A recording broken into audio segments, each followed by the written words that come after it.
আমরা আজকে যে ধরনের প্রোগ্রামগুলো দেখব সেগুলো হচ্ছে আমরা কম্পেয়ার করে অর্থাৎ দুইটা সংখ্যার মধ্যে বড় সংখ্যা ছোট সংখ্যা বের করা, তিনটা সংখ্যার মধ্যে বড় সংখ্যা ছোট সংখ্যা বের করা, তারপর মানে কন্ডিশন অ্যাপ্লাই করে আমরা যে কন্ডিশন গুলো অ্যাপ্লাই করি যদি এটা হয় ওইটা যদি না হয় আমরা যে লজিক গুলো অ্যাপ্লাই করি। তো আজকে আমাদের এই ক্লাসে আমরা লজিক গুলো অ্যাপ্লাই করে তারপর হচ্ছে প্রোগ্রামিং করব। তো লজিক গুলো কিরকম? লজিক গুলো হতে পারে দুইটা সংখ্যার মধ্যে বড় সংখ্যা নির্ণয়। তো তোমাদের মনে আছে যে আমরা যখন অ্যালগরিদম প্রচার করেছিলাম তখন আমরা এই ধরনের কিছু কাজ করেছিলাম। তো আমি তোমাদের একটু মনে করে দিতে চাই। এখানে যেমন দেখতে পাচ্ছি দুইটি সংখ্যার মধ্যে বড় সংখ্যা নির্ণয়ের অ্যালগরিদম প্রচার। তো আমরা কি করেছিলাম? আমরা প্রশ্ন করেছিলাম is A greater than B, A কি বি থেকে বড়? তখন আমাদের অ্যান্সার ছিল ইয়েস অথবা নো। তো আজকে আমরা এগুলোকেই বিভিন্ন ধরনের কন্ডিশন অ্যাপ্লাই করব। হ্যাঁ, আমরা যেমন ইফ এলস কন্ডিশন অ্যাপ্লাই করতে পারি। অর্থাৎ আমরা আজকে যে ধরনের প্রোগ্রাম করব সেগুলোর মধ্যে কন্ডিশন থাকবে। এতদিন আমরা শুধু সিম্পল প্রসেসের কাজ করেছিলাম, ডিরেক্ট একটা সূত্র লিখতাম, সেই সূত্রে মান বসালে অ্যান্সার চলে আসতো। তো এখন আমরা কি করব? সূত্র লিখতে পারি, পাশাপাশি হচ্ছে সেখানে কন্ডিশন অ্যাপ্লাই করতে পারি। তো আমরা সরাসরি কোড ব্লকে চলে যাচ্ছি। তো আমরা ফার্স্ট আজকে যে কাজটা করবো সেটা হচ্ছে দুইটি সংখ্যার মধ্যে বড় সংখ্যা নির্ণয়ের সি প্রোগ্রাম। সবাই একটু কষ্ট করে লিখে ফেলো, প্রশ্নটা লিখে ফেলো। দুইটি সংখ্যার মধ্যে বড় সংখ্যা নির্ণয়ের সি প্রোগ্রাম। দুইটি সংখ্যার মধ্যে বড় সংখ্যা নির্ণয়ের সি প্রোগ্রাম। আমি ফার্স্টে একটা ট্যাব নিলাম যেখানে আমরা লিখবো। আমরা আমাদের পেজটাকে সেভ করব। আমি হচ্ছে লিখতে পারি দুই সংখ্যার মধ্যে বড় সংখ্যা আছে। এখানে আনটাইটেল 1 2 দেওয়া আছে, আমরা এখানে কিছু একটা দিয়ে রাখলাম। আমরা এখানে 2 4 3 যে কোনো একটা নাম দিয়ে রাখলাম। তো আমরা তুমি যখন সেভ করবে তখন তুমি এই প্রোগ্রামের নাম দিয়ে সেভ করবা, যেহেতু তোমার এই প্রোগ্রামগুলো পরে কাজে লাগতে পারে। তো আমার এখানে প্রচুর প্রোগ্রাম আছে, তাই হচ্ছে আমি আলাদা করে নাম দিয়ে সেভ করি নাই। আমাকে ডিলিট করে দিতে হয় কারণ আমার প্রত্যেকটা ব্যাচেই অনেক প্রোগ্রাম করা, এগুলো সব জমে। তো দেখো আমরা আজকে করব দুইটি সংখ্যার মধ্যে বড় সংখ্যা নির্ণয়। দুইটি সংখ্যার মধ্যে বড় সংখ্যা নির্ণয় করার জন্য আমাকে আগে জানতে হবে সংখ্যা দুইটা কি কি। তো আমরা সংখ্যা দুইটা জানবো তার আগে আমরা কি করবো? হেডার ফাইল দিব। তো ফার্স্ট আমরা কি করবো? হেডার ফাইল দিব। আমরা প্রোগ্রাম জানি শুরু করার সময় হেডার ফাইল দিতে হয়। আমরা হেডার ফাইল দিব। হেডার ফাইল দেওয়ার পরে আমরা কি করব? আমরা হচ্ছে মেইন ফাংশন দিব। মেইন ফাংশন দেওয়ার পরে আমরা কি করব? সেকেন্ড ব্র্যাকেট দিয়ে প্রোগ্রাম শুরু করব। এটা হচ্ছে আমাদের আজকের প্রোগ্রাম শুরু করার পরে প্রথম যে কাজটা হবে সেটা হচ্ছে আমরা প্রোগ্রামে যতগুলো ভেরিয়েবল ব্যবহার করব সবগুলোকে ডিক্লেয়ার করে দিতে হবে যে আমি কোন ধরনের ভেরিয়েবল ব্যবহার করব। আমরা প্রোগ্রামে যতগুলো ভেরিয়েবল ব্যবহার করব সবগুলোকে ডিক্লেয়ার করতে হবে যে আমরা কয়টা ভেরিয়েবল ব্যবহার করব। তো আমরা ফার্স্টে করব হচ্ছে ভেরিয়েবল ডিক্লারেশন। তো ভেরিয়েবল ডিক্লেয়ার করার জন্য আমি বলে দিলাম যে আমার এখানে যে দুটো সংখ্যা থাকবে সেগুলো হচ্ছে পূর্ণ সংখ্যা। আমি এমনি বলে দিলাম পূর্ণ সংখ্যা। তো সাধারণত এই ধরনের প্রশ্ন দুটি সংখ্যার বড় সংখ্যা দুটি সংখ্যার মধ্যে ছোট সংখ্যা, তো সেখানে হচ্ছে উল্লেখ থাকে ধনাত্মক পূর্ণ সংখ্যা। এই ধরনের প্রশ্নগুলোতে সাধারণত উল্লেখ থাকে ধনাত্মক পূর্ণ সংখ্যা। তখন তো আমাকে ইন্টিজার দিতেই হবে, আর উল্লেখ না থাকলে আমি ইন্টিজার দিতে পারি। আমি চাইলে দুইটা সংখ্যা ধনাত্মক নিতে পারি। তো আমরা হচ্ছে এমন একটা প্রোগ্রাম করব যেখানে হচ্ছে দুইটি সংখ্যার মধ্যে বড় সংখ্যা বের করার সি প্রোগ্রাম হবে। তো আমি দুটো সংখ্যা নিলাম, একটা হচ্ছে এ আর একটা হচ্ছে বি। একটা হচ্ছে বললাম এ আর একটা হচ্ছে বি। এই দুটো সংখ্যা আমি নিলাম। নেওয়ার পরে সংখ্যা দুটো কি করতে হবে? ইনপুট করতে হবে, মানে স্ক্যানএফ দিয়ে আমরা ইনপুট করব। তার আগে আমি বলে দিব আমরা এখানে কি করতে যাচ্ছি। আমি বলে দিব প্রিন্টএফ এর সাহায্যে বলে দিব এন্টার দা টু নাম্বারস। এন্টার দা টু নাম্বারস, এটা আমি ফার্স্টে বলে দিলাম। এন্টার দা টু নাম্বারস বলে দেওয়ার পরে আমি হচ্ছে এটাকে সেমিকোলন দিয়ে শেষ করলাম। তো আমি কি করব? সংখ্যা দুটো ইনপুট নিব। তাহলে আমি স্ক্যানএফ দিয়ে সংখ্যা দুটো ইনপুট নিব। সংখ্যা দুটো ইনপুট নেওয়ার জন্য আমি লিখলাম স্ক্যানএফ। লেখার পরে আমরা সেমিকোলন দিলাম। মাঝখানে হচ্ছে আমি সংখ্যা যেহেতু দুইটা, আমি সংখ্যা দুটোর জন্য লিখলাম %d আর হচ্ছে %d। মাঝখানে কিন্তু কোনো কমা হবে না। আর যে ভেরিয়েবল দুটো আছে তাদের যে নাম আছে অর্থাৎ যে মেমোরি অ্যাড্রেস আছে, মেমোরি লোকেশন আছে, সেটা হচ্ছে NA, NB।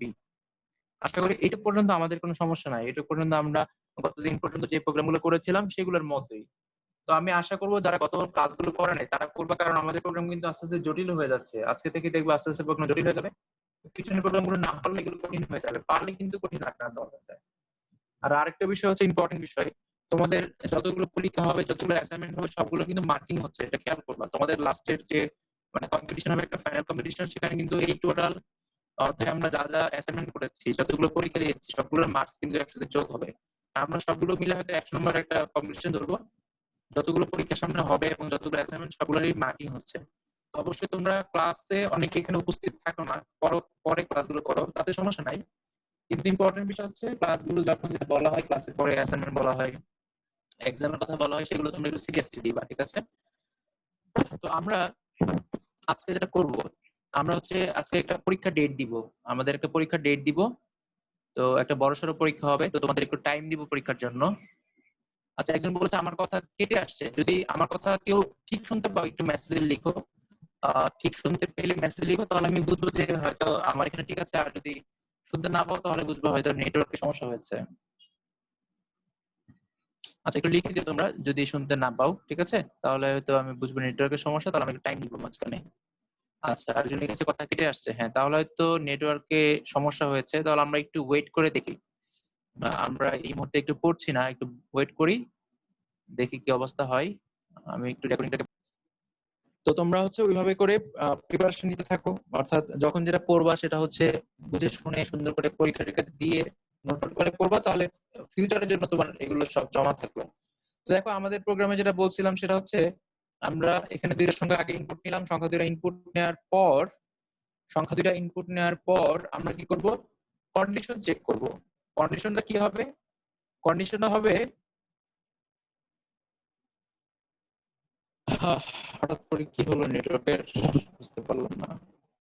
মোবাইলে তো নেটওয়ার্ক দেখাচ্ছে ঠিকই। আমি একটা ক্লাস মাত্র শেষ করলাম, ক্লাসটা পুরোটা ক্লাসই ঝামেলা ছাড়া নিলাম, কোনো সমস্যা হয়নি। এখন হঠাৎ করে কি হলো? আমার একটা অবস্থা, নেটওয়ার্কের, মোবাইল নিয়ে হোক আর ওয়াইফাই হোক, সব জায়গাতে সমস্যা। মানে এখন পর্যন্ত শান্তি মতে ঠিক মতো পুরোপুরি ভাবে ঠিক মতো কয়েকদিন ক্লাস নিতে পারেন এটা না, হয়তো একদিন দুদিন ভালো নিচ্ছে, আবার সমস্যা, আবার ভালো, আবার সমস্যা। আচ্ছা, আমরা একটু আরেকটু ওয়েট করি কি অবস্থা হয়, ঠিক আছে? আমি রেকর্ডিংটা একটু, আমরা ফার্স্টে যেহেতু দুইটা সংখ্যার বড় সংখ্যা বের করব, আমরা ফার্স্টে হচ্ছে দুইটা সংখ্যা ইনপুট নিব, আমরা স্ক্যানএফ দিয়ে ইনপুট নিলাম। এখন আমরা চেক করব ইফ, মানে আমরা চেক করব if A is greater than B, A কি বি থেকে বড়, আমরা তো বড় সংখ্যাটা বের করছি। এখন এই যে ইফ দিয়ে চেক করেছি, ইফ কিন্তু একটা এখানে কন্ডিশন আছে, ইফ এলস। হ্যাঁ, আমরা স্টেটমেন্ট যখন দেখব তখন আমরা থিওরিতে এটা আবার পড়বো, যে আমাদের এখানে হচ্ছে ইফ এলস স্টেটমেন্ট আছে, যেটা হচ্ছে যার সাথে আমরা কন্ডিশন দিয়ে কন্ডিশন চেক করতে পারি। তো ইফ যখন আমরা দিব তখন তার সাথে এলস থাকবে, ইফ থাকলে তখন তার সাথে এলস থাকবে। আমি বলবো if A is greater than b, মানে এ যদি বি থেকে বড় হয়, তখন আমরা তাকে বলবো প্রিন্ট করো, তাকে বলবো প্রিন্ট করবা হচ্ছে তুমি, তাকে বলবো প্রিন্ট করো, কি প্রিন্ট করতে বলবো? যদি এটা বড় হয় তখন কিন্তু আমি তাকে প্রিন্ট করতে বলবো এ ইজ গ্রেটার। তো আমি নর্মালি লিখলাম এ ইজ গ্রেটার, অ্যালগরিদমের সাথে মিল রেখে, ফ্লোচার্টের সাথে মিল রেখে। পরবর্তীতে এটাকে আমরা আরো চেঞ্জ করব, আমরা লিখবো এ ইজ গ্রেটার। যদি এ বি থেকে বড় হয় তখন আমি তাকে বলবো, বলবো এলস। যদি না হয় তখন আমি বলবো এলস। এলস হওয়ার পর আমি বলবো প্রিন্ট। যদি এটা না হয় তখন তুমি প্রিন্ট করবা বি ইজ গ্রেটার, তখন আমি তাকে বলবো তুমি প্রিন্ট করবা বি ইজ গ্রেটার। অর্থাৎ আমরা কন্ডিশন চেক করালাম। আজকে প্রচুর হেলিকপ্টার যাচ্ছে, বারবার হেলিকপ্টার যাচ্ছে, ফাইটার বিমান যাচ্ছে, বুঝতে পারছি না কি কি হলো, ট্রেনিং চলছে কিনা এয়ারফোর্সের। তো এখানে আমরা কি করলাম, কন্ডিশন চেক করলাম। যদি এ বড় হয়, মানে যদি এ বড় হয় তখন আমি তাকে বললাম প্রিন্ট করবা এ ইজ গ্রেটার। আর যদি না হয়, এলস মানে হচ্ছে যদি এটা না হয়, যদি অন্যটা হয়, তখন প্রিন্ট করবা বি ইজ গ্রেটার। হওয়ার পর আমি কি করলাম, আমি বললাম আমার প্রোগ্রাম শেষ, আমি রিটার্ন 0 করলাম। আমি যে প্রোগ্রামটা করলাম এটাকে আরো আপডেট করা যাবে, তো আমি জাস্ট এই লাইনগুলো আরো চেঞ্জ করে দেখাবো তোমাদেরকে যে এটাকে আমরা কিভাবে লিখতে পারি আরো। তো ফাইলটাকে আমি হচ্ছে এটাকে বিল্ড করি, মানে সেভ করি। বিল্ড করার পরে আমরা দেখবো আমাদের দুইটা সংখ্যা ইনপুট দিলে বড় সংখ্যাটা বের করতে পারে কিনা, দুইটা সংখ্যা ইনপুট দিলে বড় সংখ্যা বের করতে পারে কিনা, এটাকে আমরা এখন হচ্ছে রান করাবো। তো বিল্ডের পরে আমরা রান দিব, রান করার পরে আমাদের একটা উইন্ডো আসবে। এই উইন্ডোটা সমস্যা হচ্ছে জুম করা যায় না, এটা একটা সমস্যা। জুম করা গেলে এই উইন্ডো লেখাগুলো বড় দেখা যেত, কিন্তু এখানে জুম করা যায় না, এটা খুবই একটা সমস্যা। তো এখানে বলেছে এন্টার দ্য ট্রু নাম্বারস, আমি দুইটা সংখ্যা নিলাম, একটা হচ্ছে ধরো 17 আর একটা হচ্ছে 28, দুইটা সংখ্যা আমি নিলাম। এখন আমাকে বলেছে বি ইজ গ্রেটার। এখন দেখো এখানে যে বি লেখা আসছে, এটা কি প্রথমটা না দ্বিতীয়টা, এটা কিন্তু আমরা শিওর না। আমরা চাচ্ছি যে এখানে বি লেখা না আসুক, আমরা চাচ্ছি এখানে বি এর জায়গায় সংখ্যাটা লেখা আসুক, আমরা চাচ্ছি বি এর জায়গায় সংখ্যাটা লেখা আসুক। তো ওইরকম করে কিন্তু আমরা করতে পারি। প্রোগ্রামে আমরা গত দিনগুলোতে দেখেছি যে এরকম আমরা বি ইজ গ্রেটার চাচ্ছি না, আমরা চাচ্ছি বি এর জায়গায় সংখ্যাটা প্রিন্ট হোক। তো ওইরকম করে প্রোগ্রামে যদি আমরা চেঞ্জ করতে চাই, তাহলে আমরা কি করি, আমরা দেখি সংখ্যাটা কোন ধরনের। আমরা দেখি সংখ্যাটা কোন ধরনের, আমাদের সংখ্যাটা হচ্ছে পূর্ণ সংখ্যা ইন্টিজার, মানে পার্সেন্ট ডি টাইপের। তাহলে যেখানে আমি এর প্রিন্ট করতে চাচ্ছি, যেখানে আমি এর পরিবর্তে সংখ্যাটা প্রিন্ট করতে চাচ্ছি, সেখানে আমি লিখবো পার্সেন্ট ডি। যেখানে আমি এর পরিবর্তে সংখ্যাটা প্রিন্ট করতে চাচ্ছি, সেখানে আমি কি লিখবো, সেখানে আমি লিখবো পার্সেন্ট ডি। লিখার পরে আমি এখানে কমা দিয়ে লিখবো যে সংখ্যাটা এখানে বলা আছে। যেমন যদি এ বড় হয়, তাহলে আমি প্রিন্ট করতে চাচ্ছি এ কে প্রিন্ট করতে চাচ্ছি। যদি বি বড় হয়, তাহলে আমি বি কে প্রিন্ট করতে চাচ্ছি। তাহলে এরকম হলে আমরা কি করি, যখন যে সংখ্যা আমরা সেটাকে দিয়ে প্রিন্ট করতে পারি। আমরা আগে যে প্রোগ্রামটা লিখেছি সেটা দিয়ে করলে হবে, কিন্তু নাম্বার না কাটলেও, বা নাম্বার যদি কাটতে চায়, এক নাম্বার কাটতে পারে। আর যদি নাম্বার নাও কাটে, তাহলে হচ্ছে স্যার তোমার সম্পর্কে ভালো ধারণা করবেন না, উনি ভাববেন যে তুমি কম জানো। কিন্তু এইভাবে করলে প্রোগ্রামটা একেবারে স্ট্যান্ডার্ড প্রোগ্রাম হবে। মানে একজন ভালো প্রোগ্রামার যেভাবে প্রোগ্রাম করেন ঠিক ওইরকম একটা প্রোগ্রাম হবে। তোমাকে স্যার মার্কস হয়তো বেশি দিতে পারবেন না, 3 থেকে বেশি দিতে পারবেন না, কিন্তু অন্য জায়গাতে তুমি একটা সিম্পিতি পাবা। অর্থাৎ অন্যান্য ক্ষেত্রে, প্রোগ্রামের অন্যান্য ক্ষেত্রে দেখা যাবে তোমাকে স্যার হচ্ছেন মার্ক দিবেন। তো আমরা যদি এটাকে রান করাই, বিল্ড করলাম, বিল্ড করার পর যদি আমরা এটাকে রান করাই, রান করার পর দেখা যাবে আমরা যে আউটপুটটা চাচ্ছি, আমরা চাচ্ছি যে সংখ্যা ইনপুট দিবে সেই সংখ্যাটা আউটপুটে দেখাবে। যেমন ধরো আমি লিখলাম দুইটা সংখ্যা হচ্ছে, একটা 25 আর একটা হচ্ছে 45, দুইটা সংখ্যা আমি লিখলাম। এখন লেখা উঠবে 45 ইজ গ্রেটার, মানে 45 ইজ গ্রেটার। অর্থাৎ যখন যেটা বড় হবে সেখানে সংখ্যাটা লেখা উঠে যাবে। তাই আমরা পার্সেন্ট ডি দিয়ে ওই সংখ্যাটাকে আলাদা করে ডিফাইন করে দিয়েছি যে আমার হচ্ছে যখন প্রিন্ট করবা তুমি, তখন তুমি হচ্ছে সংখ্যাটাকে প্রিন্ট করবা। তাই হচ্ছে আমি বলে দিয়েছি বড় হলে তুমি এ কে প্রিন্ট করবা, আর ছোট হলে তুমি কি করবা, বি কে প্রিন্ট করবা। অর্থাৎ যখন যেটা বড় তখন হচ্ছে সে সেটাকে প্রিন্ট করে দিবে। তাহলে দেখো আমরা প্রোগ্রামটা করতে পেরেছি আশা করি। তা এখন যদি তোমাকে বলতো যে দুইটা সংখ্যার মধ্যে ছোট সংখ্যা নির্ণয়ের সি প্রোগ্রাম করো, তাহলে আমরা কি করতাম, জাস্ট যেখানে গ্রেটার দেন চিহ্ন আছে, যেখানে গ্রেটার দেন চিহ্ন আছে সেখানে আমরা লেস দেন দিব। আমাদের প্রশ্ন হচ্ছে এখন দুইটা সংখ্যার মধ্যে ছোট সংখ্যা নির্ণয়ের সি প্রোগ্রাম, দুইটা সংখ্যার মধ্যে ছোট সংখ্যা নির্ণয়ের সি প্রোগ্রাম। তো আমরা হচ্ছে যেখানে গ্রেটার দিয়েছি সেখানে আমরা দিব স্মল আর। যেহেতু দুইটা সংখ্যা, তাহলে আমরা দিব স্মল আর। তিনটা সংখ্যা হলে আমরা লিখতাম স্মলেস্ট, মানে যদি আমরা তিনটা সংখ্যার মধ্যে কম্পেয়ার করতাম, তখন আমরা লিখতাম স্মলেস্ট বা হচ্ছে গ্রেটেস্ট। যেহেতু এখানে আমরা দুইটা সংখ্যার মধ্যে কম্পেয়ার করছি, তাই আমরা লিখলাম হচ্ছে স্মলার। তো দেখো আমরা জাস্ট কন্ডিশনটা চেঞ্জ করেছি। আমরা আগে দিয়েছিলাম a is greater than b, এখন আমরা দিলাম a is less than b. যদি a লেস দেন বি হয়, মানে যদি ইয়েস হয়, তাহলে আমি তাকে প্রিন্ট করতে বলবো প্রিন্ট a ইজ স্মলার। আর যদি না হয়, তখন আমি প্রিন্ট করতে বলবো b ইজ স্মলার। তো আমরা হচ্ছে এখান থেকে a is smaller, b is smaller, এইগুলো থেকে আমরা হচ্ছে কি করব, a আর b ছোট সংখ্যাটা পেয়ে যাব। তো আমরা হচ্ছে এটাকে বিল্ড করে রান করে দেখি আমাদের প্রোগ্রাম কাজ করে কিনা। তোমরা এর ফাঁকে হচ্ছে প্রোগ্রামটা লিখে ফেলো। আমরা বিল্ড করলাম, বিল্ড করার পরে রান করব, রান করার পরে আমরা দেখবো আউটপুট উইন্ডোটা আসবে। সেখানে আমরা দুইটা সংখ্যা ইনপুট নিতে পারবো। ধরো আমি দুইটা সংখ্যা ইনপুট নিলাম, একটা হচ্ছে ধরো কি নিব, 21, আর হচ্ছে নিব হচ্ছে ধরো 50, দুইটা সংখ্যা নিলাম। নেওয়ার পরে যেটা ছোট সেটাই লেখা আসলো যে 21 ইজ স্মলার।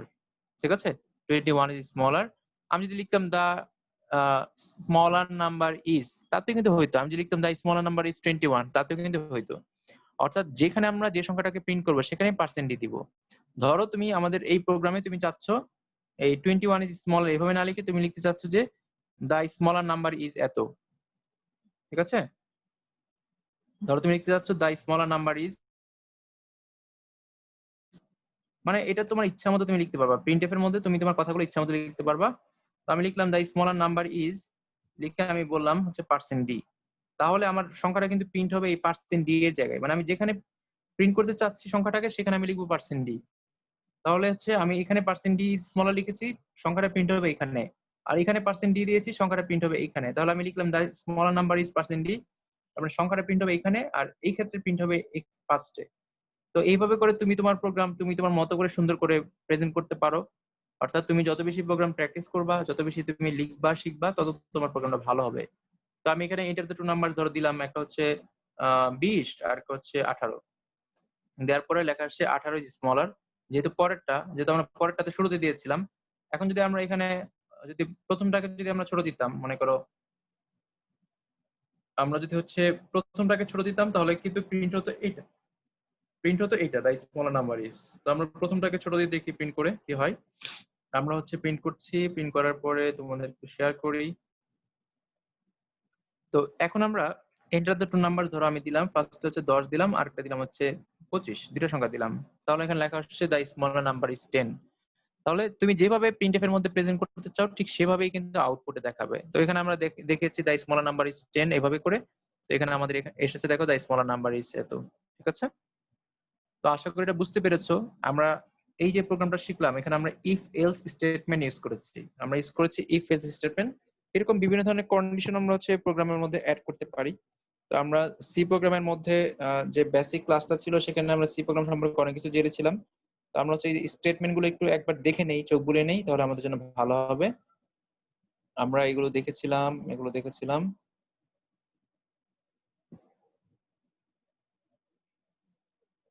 আচ্ছা, কিওয়ার্ডও দেখেছিলাম, লাইব্রেরি ফাংশন দেখেছিলাম, ডেটা টাইপও দেখেছিলাম, সেগুলো হচ্ছে এমসিকিউ। তারপর হচ্ছে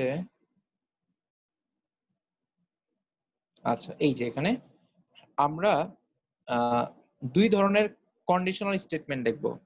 আমরা যে লাইনগুলো লিখি, আমি বলেছিলাম সেমিকোলন, যেখানে আমাদের একটা লাইন শেষ হয়, এখানে আমরা সেমিকোলন দিয়ে একটা লাইন শেষ করি, সেটাকে আমরা বলি কন্ডিশনাল স্টেটমেন্ট, সরি স্টেটমেন্ট। মানে আমরা যখন একটা লাইন শেষ করি তখন সেটাকে বলি আমরা স্টেটমেন্ট। যেমন আমি দেখাচ্ছি তোমাদেরকে একটু। যেমন আমাদের এই প্রোগ্রামে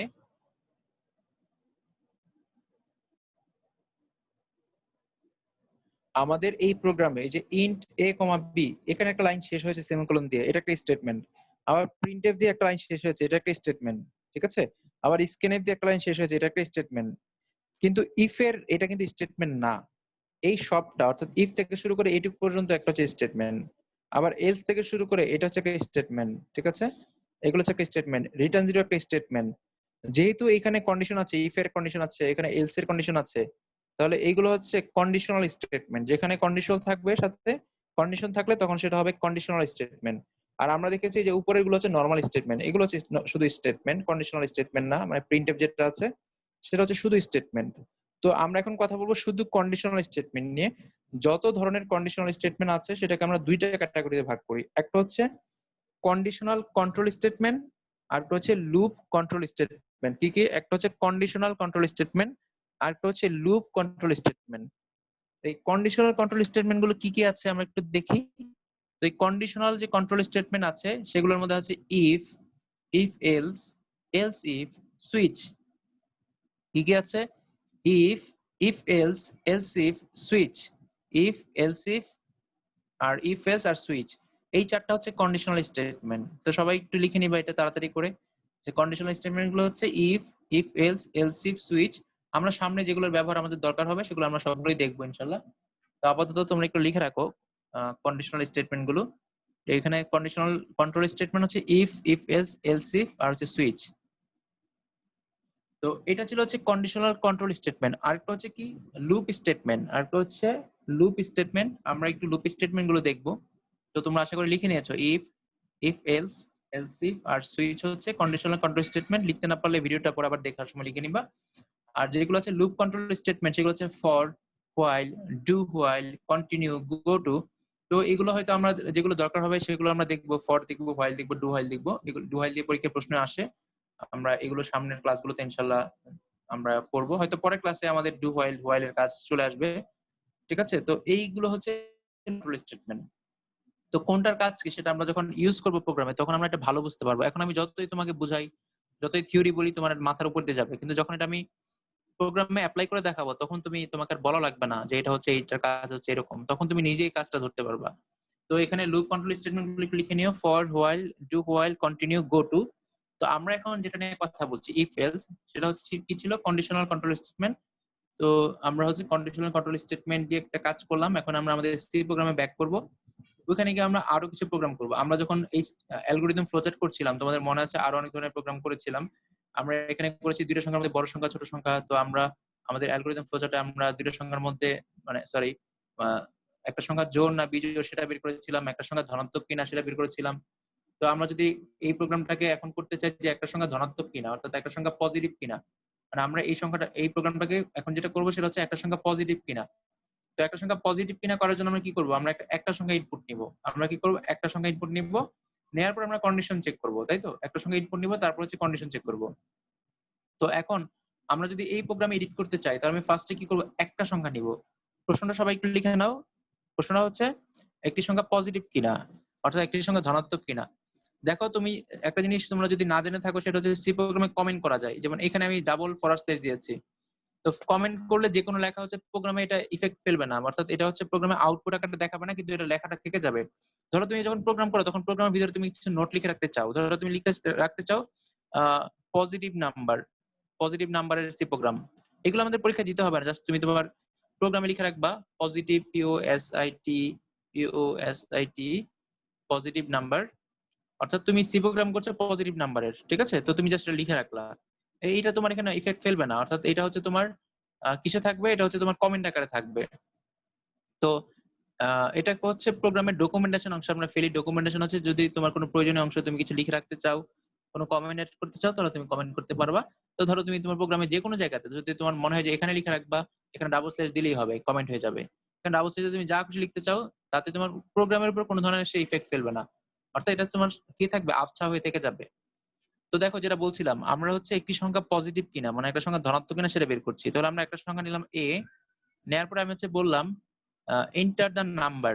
যেহেতু আমার এখন দুইটা সংখ্যা না, এখন হচ্ছে একটা সংখ্যা, তাহলে আমি বলবো enter the number.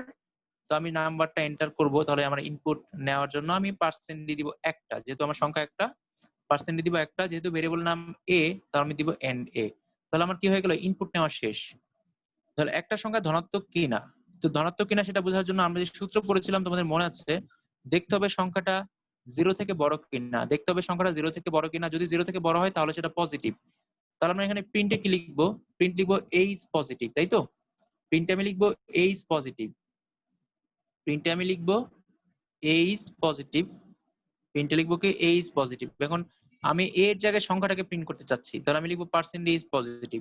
Percentage positive লিখলে সংখ্যাটা সব প্রিন্ট হবে। কেউ যদি ধরো 10 দেয়, তাহলে হচ্ছে 10 লেখা আসবে 10 ইজ পজিটিভ। যদি 20 দেয়, তাহলে 20 লেখা আসবে 20 ইজ পজিটিভ। তো আমরা হচ্ছে এখানে কি করলাম? পার্সেন্টেজ পজিটিভ বললাম।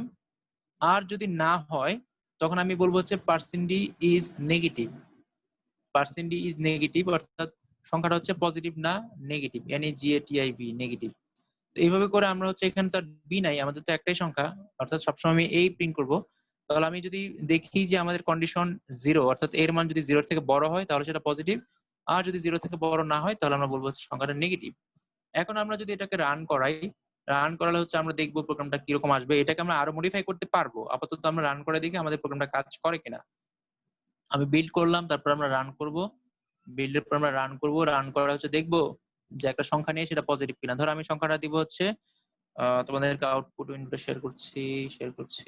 এই যে আমরা এখন এখানে একটা সংখ্যা দিব, দেওয়ার পর হচ্ছে দেখবো এটা পজিটিভ কিনা। ধরো আমি দিলাম হচ্ছে 10 দিলাম বা 40 দিলাম। 40 দেওয়ার পর সংখ্যাটা পজিটিভ না নেগেটিভ সেটা হচ্ছে লেখা আসলো 40 ইজ পজিটিভ। অর্থাৎ তুমি একটা সংখ্যা দিলা, সেটা কি পজিটিভ না নেগেটিভ সে বের করে ফেললো।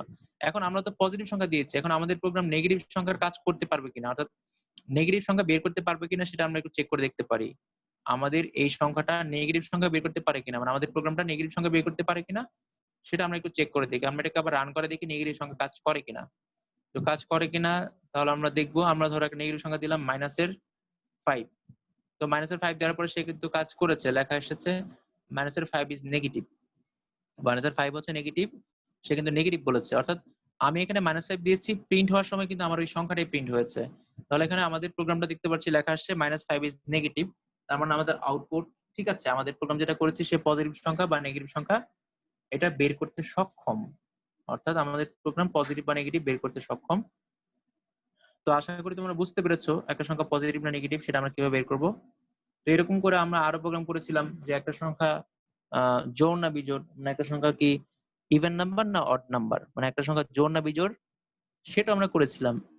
তো জোড় করার জন্য যেমন আমাদের বাড়তি কিছু লাইন আনতে হয়, যেমন চেক করে দেখতে হয় সংখ্যাটাকে 2 দিয়ে ভাগ করলে ভাগশেষ 0 হয় কিনা।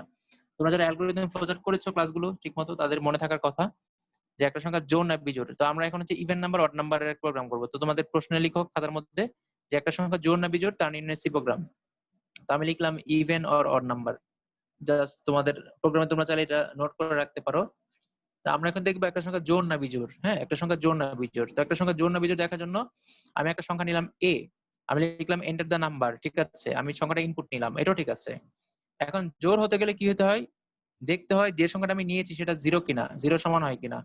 তো আমরা হচ্ছে জোর করার জন্য কিভাবে করি, আমরা হচ্ছে যে সংখ্যাটা নেই সেটা হচ্ছে আমরা কি করি, সেটা হচ্ছে আমরা সংখ্যাটাকে ভাগ করি, মানে ভাগশেষ বের করি।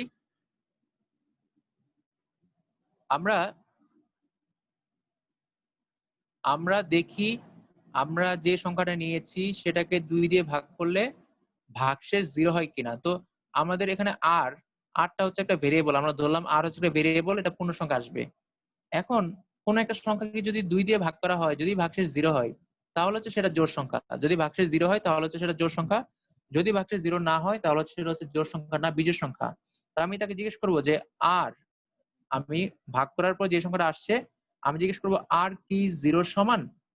যদি 0 সমান হয় তাহলে আমি কি বলবো, ইভেন নাম্বার। আমি বলবো প্রিন্ট পার্সেন্ট ইজ ইভেন, মানে তুমি প্রিন্ট করবা সংখ্যাটা হচ্ছে ইভেন নাম্বার, ইভেন। আর যদি না হয় তাহলে আমি কি বলবো, প্রিন্ট করবো হচ্ছে পার্সেন্ট ইজ অড, প্রিন্ট করবা সংখ্যাটা হচ্ছে অড। তাহলে আমরা কি করলাম দেখো, এখানে আমাদের একটা লাইন বাড়তি এসেছে কেন, আমাদেরকে আগে একটু প্রসেস করে নেওয়া লাগছে। সেটা কি, আমি কোনো একটা সংখ্যা নিয়েছি এ, এটাকে আমি 2 দিয়ে ভাগ করে দেখবো ভাগশেষ 0 হয় কিনা। তো এখানে ভাগ করার পর যে ভাগশেষটা আসবে সেটা কোথায় কোথায় জমা হবে, আর এর মধ্যে জমা হবে, সেটা জমা হবে কোথায়, আর এর মধ্যে।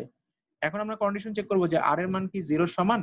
তো আমরা জানি কন্ডিশন চেক করার সময় ডাবল ইকুয়াল দিতে হয়, এখানে একটা ইকুয়াল দিলে কাজ করবে না প্রোগ্রাম, তোমরা এটা করে দেখতে পারো। অনেকেই বলো স্যার আপনি আমাকে কেন নাম্বার কেটে দিলেন, আমি তো একটা ইকুয়াল দিয়েছি, আপনি আমাকে কাটলেন কেন, একটা ইকুয়াল দুইটা ইকুয়ালের মধ্যে পার্থক্য কি। তোমার এই ধরনের সব প্রশ্নের অ্যান্সার তুমি প্রোগ্রাম থেকে পাবা, আমার কাছে জানতে হবে না। তুমি প্রোগ্রামে একটা ইকুয়াল দিয়ে দেখবা প্রোগ্রাম কাজ করে কিনা। এখন যদি প্রোগ্রাম কাজ না করে তাহলে তোমাকে স্যার কেন মার্ক দিবে, এটার লজিক কি বলো। যদি একটা ইকুয়াল দিয়ে প্রোগ্রাম কাজ না করে তাহলে কিন্তু স্যার তোমাকে মার্ক দিবে না। তো আমরা জানি কন্ডিশনের সময় দুইটা ইকুয়াল দিতে হয়, আর আমি নরমালি প্রসেসের সময় একটা ইকুয়ালে দিতে হয়। এখানে আমরা কন্ডিশন চেক করাচ্ছি তাই আমরা ডাবল ইকুয়াল দিব। আমরা কথা না বলে এটাকে হচ্ছে রান করাবো, ফার্স্টে বিল্ড করে নিয়ে আমি এটাকে রান করে দেখবো আমাদের প্রোগ্রাম কি করতে পারে কিনা, জোড় সংখ্যা বের করতে পারে কিনা। তো আমি তোমাদের উইন্ডোটা শেয়ার করছি। ফার্স্ট হচ্ছে লেখা থাকবে এন্টার দ্য নাম্বার। আমি একটা নাম্বার দিলাম, কত দিব, ধরো 11 দিলাম, বিজোড় সংখ্যা নিলাম। তো লেখা আসছে দেখো 11 ইজ অড, মানে আমার প্রোগ্রামটা বিজোড় সংখ্যা বের করতে পেরেছে, অর্থাৎ সে প্রথমে এটাকে ভাগ করে দেখেছে ভাগশেষ কত আসছে। আমি জানি 11কে যদি 2 দিয়ে ভাগ করা হয় তাহলে ভাগশেষ আসবে 1। আমরা জানি যে এখানে যদি এর মান 11 যেহেতু বসিয়েছে, আমরা 11কে যদি আমরা 2 দিয়ে ভাগ করি ভাগশেষ আসবে 1। জিজ্ঞেস করেছে আর এর মান কি 0 সমান, সে বলবেন না, আর এর মান তো 1, 0 সমান কিভাবে হয়। যেহেতু 0 সমান না তখন আমরা এই যে এলস এ চলে যাব, যেহেতু 0 সমান না তখন, যেহেতু এটা 0 সমান না তখন সে প্রিন্ট করবে এটাকে, সে প্রিন্ট করবে পার্সেন্ট ডি ইজ অড। আবার যদি 0 সমান হয় তখন সে প্রিন্ট করবে হচ্ছে ইভেন নাম্বার। তো যদি এটাকে আমরা রান করাই, রান করে যদি আমরা ইভেন নাম্বার দিই, আমরা দেখবো ইভেন নাম্বার দিয়ে কাজ করে কিনা প্রোগ্রামটা। তো আমরা এখানে ইভেন নাম্বার দিব, ধরো আমি দিব ইভেন নাম্বার, ঠিক আছে, প্রোগ্রাম কিন্তু ধরতে পেরেছে 12 ইজ ইভেন নাম্বার। তার মানে আমাদের প্রোগ্রামটা আমরা সাকসেসফুলি করতে পেরেছি। যদি কারো কোনো প্রশ্ন থাকে প্রশ্ন করতে পারো। এটুকুর মধ্যে যদি কারো কোনো প্রশ্ন থাকে, আমরা যা যা দেখেছি তার মধ্যে প্রশ্ন থাকলে প্রশ্ন করতে পারো। আমাদের ক্লাসটা 40 মিনিট শেষ হয়ে যাবে, শেষ হয়ে যাওয়ার পর আমরা স্যার 5 মিনিট স্যার ব্রেক আর নেব। দিয়ে কি স্যার